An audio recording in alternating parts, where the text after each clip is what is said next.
The first one comes from Christian Lazar, and he's asked, how do astronauts prevent colds or flus on the ISS, and what kind of remedies do you have? Do you bring your own medication? How does it work? Well, first of all, colds and flus are either of a bacteriological origin or viral origin. So the first and foremost way of preventing it from happening is the quarantine. Mm-hmm. That's the reason why astronauts, before going to the space station, stay up to 21 days separated from, the general carriers of bacteria and viruses, which is children, general population. We are usually segregated with a small group of people that are checked, and in a way they are in quarantine with us. Mm-hmm. And then right before we go to space, we actually go through a prophylactic procedure that tries to minimize the risk as much as possible.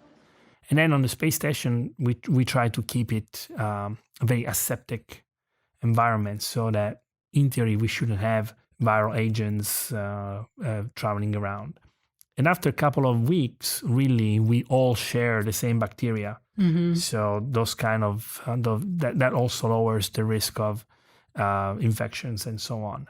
If something should happen, depending on the gravity of it, we have. Oh, by the way, that's a joke there. The gravity of it, depending on how serious it is, we have a small pharmacy, small but with lots of different antibiotics or medicine that you can find off the shelf, or even more serious things that we can take with the support of the medical staff on the ground.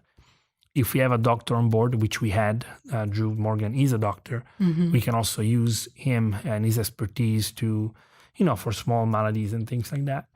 And if something really serious should happen, we can always come back to the ground within a few hours. Every day we have times that we can undock, turn on the engines, come back to the ground. If something really, really serious were to happen, in less than a day, you can be in a perfectly functional hospital on the ground.